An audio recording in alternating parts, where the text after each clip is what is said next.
welcome everyone to Beyond the Crucible, the podcast that dares to talk about setback and failure, but not so we can commiserate, so we can elevate. I'm Gary Schneeberger, the co-host of the show, and our mission today is to offer you the hope that your crucible experiences, those tragedies and challenges you faced or are facing at this very minute, do not define you. They can refine you. They did not happen to you, they happened for you. And no one I know knows that better. And trust me, I've looked around the people I know. So I'm confident in saying no one I know knows that better than the founder of Beyond the Crucible, the host of this program, and my friend Warwick Fairfax. Warwick, we are in the midst of our special summer series, Crucible Hacks. And we've got some, I think, very informative and inspirational content to discuss today. Absolutely, Gary. I'm looking forward to it. And I don't know, for some reason, I feel pretty passionate about this podcast. Yes. It's one of those things that this is birthed out of your own life experience, and your use of the word passionate, very good setup. See, you play the co-host well. Your use of the word passionate is right on point, because this fourth episode of the series, Crucible Hacks, focuses all on passion. That's what we're going to talk about today, is how passions fit into how you move beyond your crucible, and then how you chart a course to a life of significance. But to back up for just a second, listener, to remind you where we've been going and where we're still going, this series we're spotlighting the best practices you can do at each step of the journey from tragedy to triumph. Moving beyond a crucible is not easy. We've done almost 170 episodes that have proven that point. It's not usually quick. It's not something you can accomplish by taking shortcuts. But the idea of crucible hacks is that these aren't quick fixes. Think of them as ideas and inspiration to help you move from this happened to me to this happened for me. And I'm going to stop just for a second and point out my cool t-shirt that I had made. This did not happen to me, it happened for me. That's what I said. That's what my t-shirt says too, because it says not for, not to. Get it? The not symbol, the circle with the line through it. So for me, not to me. That's what we're going to talk about here. That's what we always talk about at Beyond the Crucible, but specifically in talking about these crucible hacks, that's the thing that we're trying to get after. So we're taking 10 weeks this summer to talk about this, going step by step through what we call the Beyond the Crucible refining process. Our goal is to give you a helping hand through insights and exercises we haven't shared on the podcast to date, to give you helpful guidance on how to tackle and move through each step. And as we intimated at the start here, our focus this week is passion. We're building step by step through this process. And it fits really nicely after what we discussed last week, which was beliefs and values. Beliefs and values are a deep dive into our souls, is one way to think about it. We think about them and what they mean to us. Passions add emotional beats to those things we care about. Critical to both moving beyond your crucible and working your way to leading a life of significance is to understand and to pursue the things you're passionate about. Warwick, I've heard you say it dozens of times on this show, several more times when we're just having conversations, where you talk about, you encourage people to discover and pursue something that they are, in your words, off the charts passionate about in moving beyond their crucible and toward a life of significance. Why is that so critical? You know, I want to link passions to some of the things we've talked about before, specifically last week.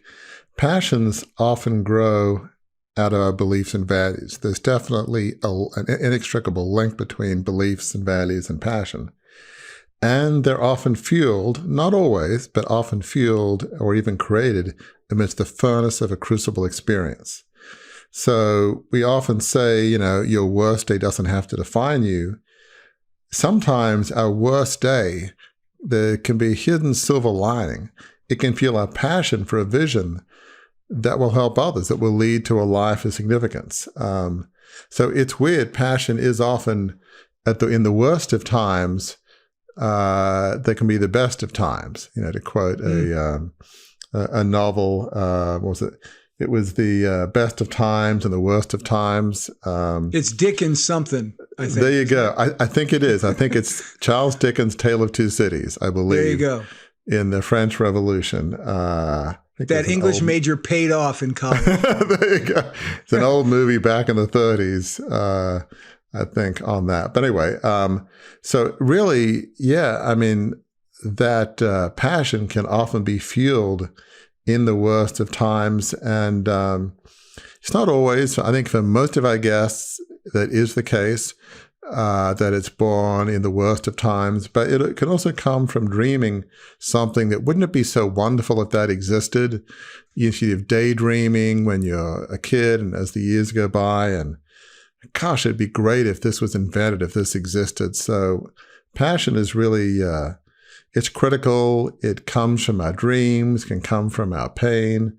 But one of the reasons passion is so critical to vision is that it fuels perseverance. It gives us energy to overcome obstacles, because we just can't stop thinking about, I have got to do this. I have got to make this happen. That's why passion is absolutely critical and is a key link in the chain as we seek to lead a life of significance. And it's interesting that you use link in the chain, because that's really what we're doing with this series, right? We're helping listeners build a chain, right? We're helping them find those links to kind of build that chain from this happened to me to this happened for me, to tragedy to triumph, from a crucible to a life of significance. That's what we're trying to build for you. And a chain's a great analogy because it's strong, it's metal, it's not something that breaks easily, and done right, done in this step-by-step process, the crucible, the crucible refining process, that is a strong way to go about pursuing that next act in your life. This is the moment in the show, in every one of these summer series episodes, where we're going to tell you about, because it's a summer series, folks, and what happens in the summer. Fun, right? We're having fun. And in addition to all of the insights that will come from the show, we have created a game. We have created, it's called the Crucible Hacks Summer Series Worksheet. When you hear that, don't think homework, because worksheet can make you go, ooh, geez, homework. No, think fun, think prizes, think pay attention, because here's how that's going to work. It all hinges on completing a puzzle that will guide you along your path to turning tragedy into triumph, to building, right, that chain, those links in that chain. Each week we have a special code word we'll mention in the episode, but you'll have to listen to the whole thing, because you never know when we're going to reveal it. There may be a day, there may be one of these episodes that we do, Warwick, where at the start of the show, I will just scream out the word at the beginning. Just to let people know, here it is. So keep paying attention, because I haven't said the word yet, but when I say the words, I'll give you the, hey, it's coming, here's the word, and I'll say it. If you want to play along, this is important. You can download the free Crucible Hacks worksheet and unlock how to move from it happened to me to it happened for me. My shirt, it happened for me, not to me. That's the point. So go to beyondthecrucible.com, download that worksheet. It's free. And here's the prizes. Here's the fun. The first 25 individuals to complete and submit the worksheet will receive an autographed copy, not any old copy, a hand-signed autographed copy by Warwick Fairfax of his book, Beyond the Crucible, Embrace Your Trials to Lead a Life of Significance. That's the prize for completing your worksheet. So keep paying attention, not just because the content's going to be really interesting in this episode, but because you get a chance to hear the code word and apply it to the worksheet. All right, let's start talking about passion. The place I've liked to start these conversations is a definition. What is passion? And I'm a sucker for Noah Webster's first ever dictionary from 1828, because they don't make dictionaries like they made them in 1828. And this is how Noah Webster, in his very first dictionary, defined passion. He defined it as zeal, ardor, and vehement desire. That's a pretty good definition, isn't it? I mean, and I want to ask you, Warwick, how does this idea of vehement desire help you move beyond your crucible to a life of significance? Yeah, I really like that concept of vehement desire, ardor, zeal. Right. I mean, that's really what it's about. I mean, it's funny. I think of a phrase when I was younger, idealistic, which I still am, and a person of faith, maybe new in my faith. And I used to say, if you're not so excited about what God is doing in your life and you're having trouble sleeping, you have a problem. Now, that's a little naive, a little overstated, perhaps, as the decades have gone by. Right. I don't quite say that anymore. But there is this sense that when you're passionate, you have this excitement level that it can cause you the odd sleepless night for the best of reasons. Because it's just, you can't stop thinking about it. It's just like haunting you in the best sense of the word. So really, passion is what fuels us to move forward. To get beyond the ashes of our crucible and, at least if it comes out of a crucible, to use our pain for a purpose. We have at least, and we'll talk about other forms here, but in the classic one, in the Beyond the Crucible world, we have the sense that we want to see that no one else goes through what we went through. We want to be, as Gandhi said, we want to be the change that the world needs. I mean, that's such a powerful statement. And you might think, how can I be that person? Well, it's not so much about the size of the change. It could be your neighborhood, your community. But we all as humans, we desire to make a difference. And that's the passion that we're speaking of, this desire to make a difference, to produce some kind of change, to want to live a legacy that we can be proud of. Legacy, as you mentioned last time, is your highest value. Well, to leave a legacy, you've got to do something you're off the charts passionate about. So, right. That's why passion is really so important. And that was it right there. You heard it, listener. He said off the charts passionate about. That is, you've heard that phrase scores of times, probably, if you've listened to the podcast for any long period of time. So this is such an important subject that we've been sort of landing on 2 hacks per episode. We've got 3 hacks for this episode because this is such a pivotal, critical, that's good, pivotal, critical turning point in your journey from setback to significance. So we've got 3 hacks. The first hack is this: redeem the pain. Here's how that works. Reflect on the emotions coming out of your crucible. Warwick indicated earlier, that can be, for a lot of our guests, that's where the passion comes from to pursue the next thing that they pursue coming out of that crucible. So reflect on the emotions coming out of that crucible. They may well be, probably are, negative emotions, but think about how you can turn those negative emotions into positive emotions, how you can indeed redeem that pain. What change do you want to bring into the world that your passion is fueling? Write down what that change is and why you're so passionate about it. The why matters. So don't just write down what you're passionate about. Write down why it matters. Is there anything you want to say about this one, Warwick, or should I just continue to read on to the other ones? I want to give you the chance to speak into anyone that you want to speak into. No, you keep going. All right. So that was hack number 1. Hack number 2, folks, and we'll get Warwick's perspective on all these when we finish all the discussion of what the hacks are. This one is meet the younger you. We have an entire worksheet that lays out this hack in our e-course, Discover Your Second Act Significance.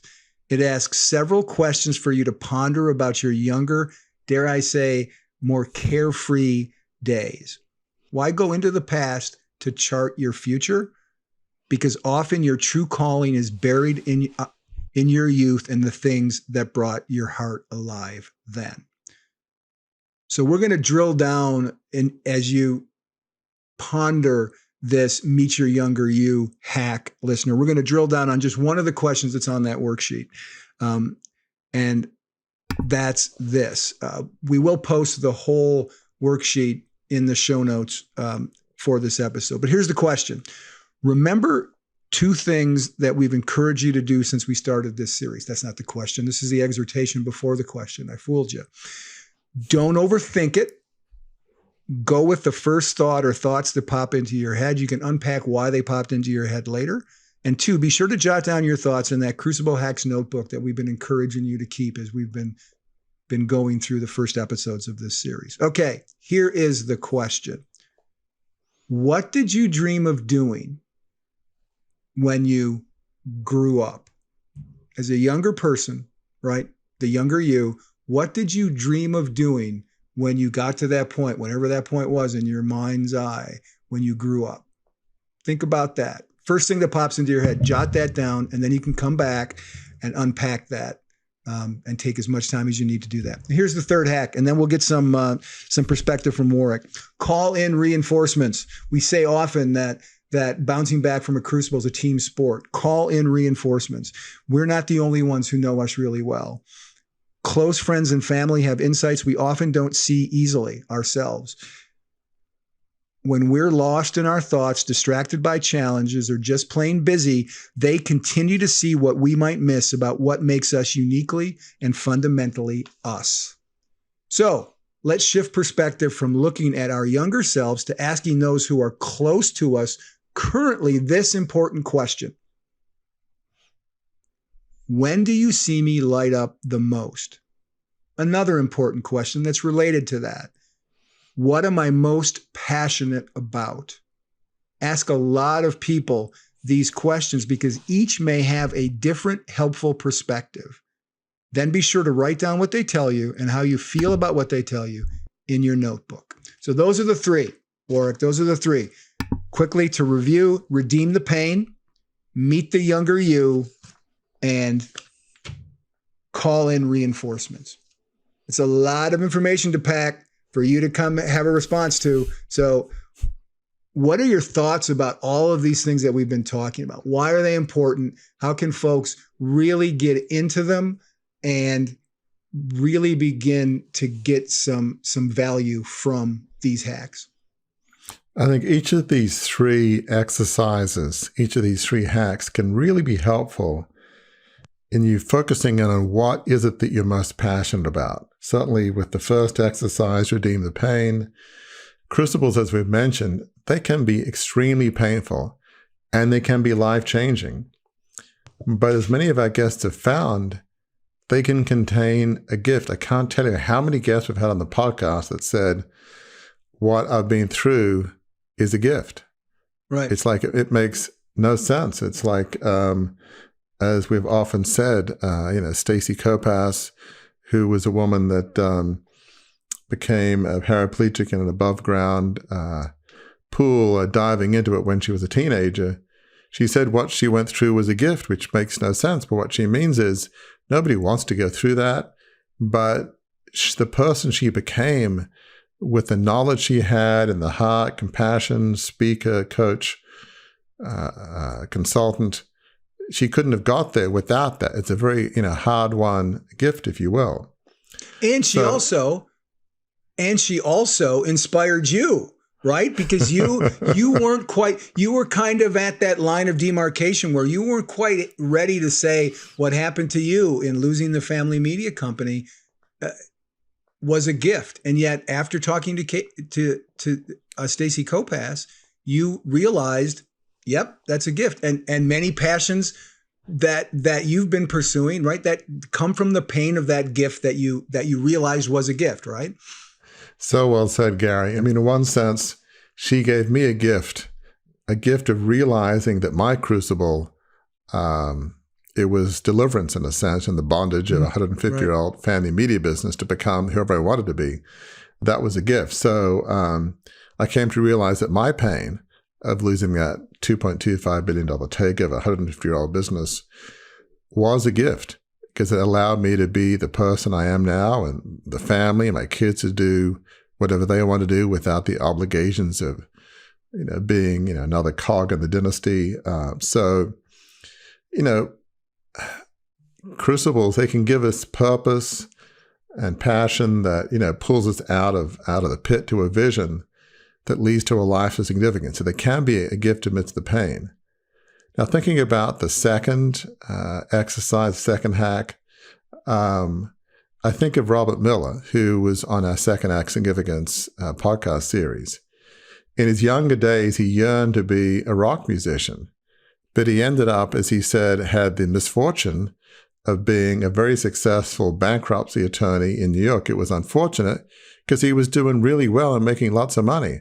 Right. It's hard to leave that and go be a rock musician because for every, Led Zeppelin or the Beatles, there's a bunch of people that don't make it and having trouble making ends meet. So he did the logical thing. Right. They're known as only plus opening act on the bills, right? Yeah. There you go. And so thinking about our younger selves before we got world weary and, maybe the vision beaten out of us reminds us of a time when we thought everything was possible.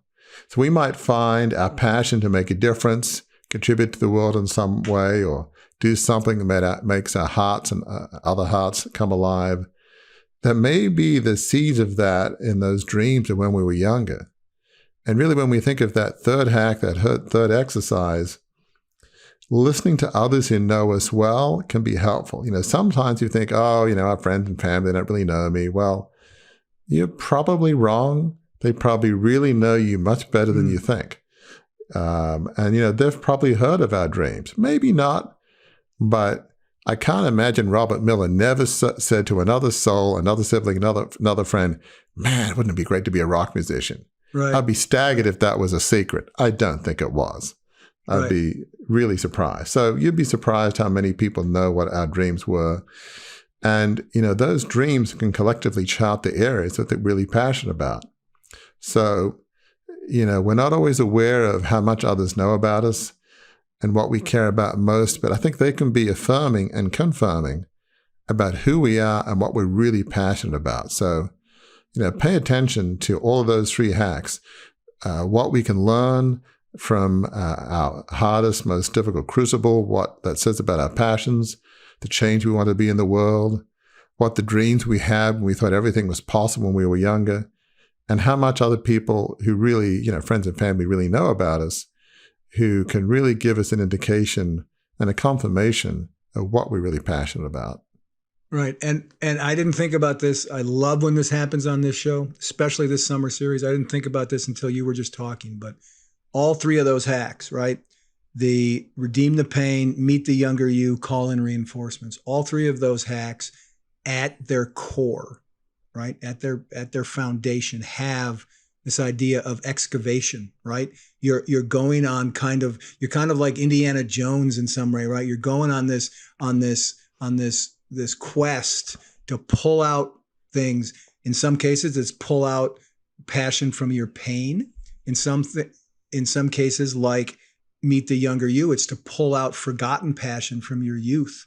And then you may not even know that you've displayed that passion. Someone can point it out, and there'll be an aha moment when someone says that to you. At their root, they may sound different, and the passions come from different places, but it's all an exercise in excavation, isn't it? Yeah, that is such a brilliant analogy, Gary. When you think of Indiana Jones, and most of us grew up watching it, and I think there's a new one coming out, so that should be fun.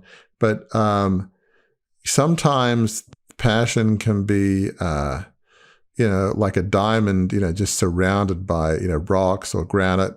So it may be there's calluses of pain from our crucible, or being beaten down by life and you've forgotten that passion you had when you were younger. Or maybe there's so many calluses and pain around it, you don't even know what your passions are. You're just numb to it all. It's just beaten out of you. And so maybe others need to help get out the hammer and chisel away the calluses, the rocks, to get to the diamond that's your passion. But either way, that excavation metaphor is very good, because sometimes we know what our passions are. Other times there's so much callous and just life that we need help from these three different methods to get to the core of who are we and what we're really passionate about, and what is the change we want to bring to the world. Yeah, and Since I have the opportunity, I'm going to ask patient zero in the Crucible, bouncing back from your Crucible, right? The creator of Beyond the Crucible. You've said many times, Warwick, that one of the things that you learned you weren't in the takeover bid of the family media business. You weren't a take no prisoners, Rupert Murdoch, hard charging leader type. But we've never really talked about this. You also had to have discovered in that process, and I'm sure, and I know it's played out in what Beyond the Crucible is, you discovered some things along the way that you are passionate about. You discovered your vehement desires on the other side of what, so there's what you weren't, you learned that's helpful. But what did what and how did you discover your vehement desires, your ardor, your passions? How did that come about for you? And what are those passions?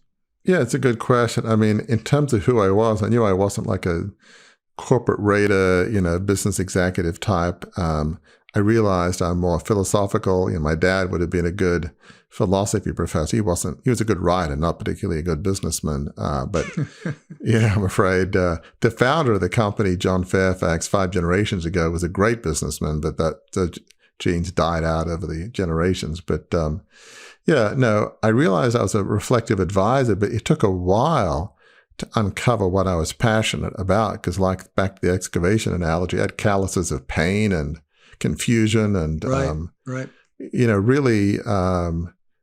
there were a few points when I started executive coaching in 2003. I realized I had a yearning to help people, but where it crystallized even more is, as listeners have heard many times, I gave a talk in the church we go to in Annapolis, Maryland, about what I went through. It was like a 10-minute sermon illustration and some points that since it's a church, I thought that God had taught me, some lessons learned.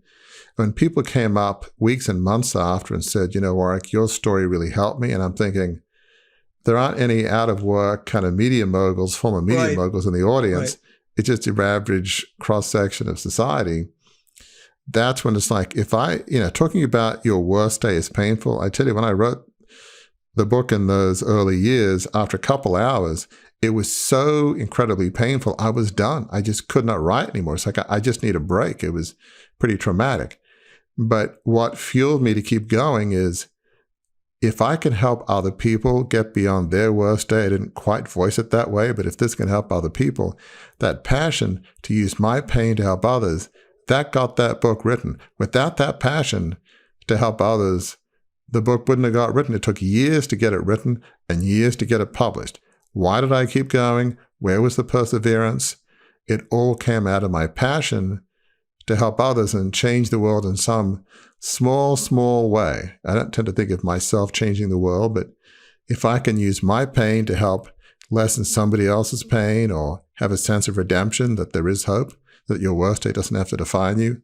Yeah, that passion from that 2008 talk in church, that was life-changing.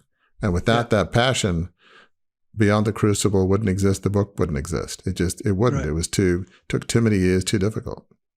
And I have seen that zeal, that ardor, that vehement desire that you're talking about when you've given other speeches, and when people come up to you and they talk about how that's helped them. I've seen that, right? Going to the third point, call in reinforcements. I'm one of your reinforcements. I've seen that reflected in you when you get that feedback from people. It's not about, bravo, Warwick, what a great guy. It's about, you've helped me. That's what moves you. That's where your zeal lies. And that's a perfect example of, out of the ashes, out of the pain, you've redeemed the pain to help other people redeem their pain. And that's a great, talk about a chain. That's a great link in the chain to help, you passed it on, and then they pass it on, and they pass it on. And, who knows, that can become an enormously large legacy, to use that word.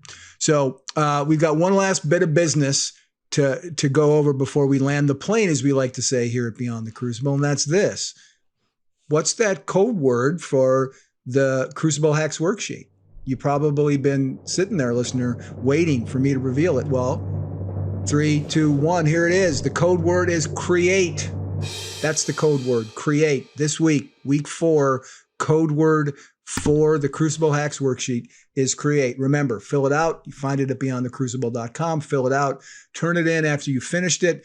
The first 25 who turn in the full sheet will get a signed book from Warwick of Beyond the Crucible. So, Warwick, as we wrap, any final thoughts about all these things that we've discussed? Again, I'm always so impressed when we come up with, we've never used the term excavate before, and we both just riffed on it, and it was sweet. So what would you like to leave folks with before they join us again next week? Yeah, excavate is a really good word. In fact, if we thought about it, we could have had the word for the worksheet is excavate. That would have been a good one. But oh, yeah. Because I don't think people would have got that. I mean, you have to listen to the podcast to figure that one out. That's not obvious at all. But anyway, I guess what I'd like to say is we say all the time that our worst day doesn't have to define us. Our worst day can indeed be a gift. It can help us find the passion that will fuel our life of significance, that will fuel our vision. So that life of significance, that vision, that vision often does grow out of the passion to make a difference in the lives of others. I think it's hard for people to say this, but in some small way, we all want to be the change that the world needs. Maybe you say, well, I don't know about the world, but how about my community? How about my family? How about my neighborhood? How about my office, my workplace, wherever that is? We all want to feel like we're leaving drops of redemption. We all want to feel like in some way we're making a difference in the lives of others who we encounter. So, crucible experiences, and I don't know that I thought this until recently, they can be a gift, but pay attention to the passion that you're feeling to have your life count, to make a difference. What is that passion? Why do you have that passion? Focusing on that passion, understanding that passion, that is like rocket fuel that can enhance your vision to lead a life of significance. I feel like if you've got like a Ferrari or a BMW or, whatever your favorite car is, and you have no passion, you've got no fuel. It may be the most well-built car you've ever seen. German engineering, Italian engineering, whatever engineering you like, it's great. But without fuel, you're going nowhere, and your vision is going nowhere, and the chance of leading a life of significance is close to zero. So passion is critical. Passion is often born out of a crucible or a dream that you've had for years, but wherever it comes from, focus on the passion because it's critical to living a life of significance and having your vision come to reality. Now that the plane's on the ground, listener, rewind the last 2 minutes of this show. And I defined passion at the start of the show. We've talked about passion and what it looks like and where you find it and why it's important during the show. Warwick just ended the show in the last 2 minutes exhibiting what passion looks like, breathes like. Listen to the excitement in his voice about the things he gets to do here at Beyond the Crucible. That is passion in action, and that's what we're wanting to encourage with this episode. So come back and join us next week when we offer up more Crucible hacks that will help you achieve a life of significance. If you enjoyed this episode, learned something from it, we invite you to engage more deeply with those of us at Beyond the Crucible. Visit our website, beyondthecrucible.com, to explore a plethora of offerings to help you transform what's been broken into breakthrough. A great place to start? Our free online assessment, which will help you pinpoint where you are on your journey beyond your crucible and to chart a course forward. See you next week.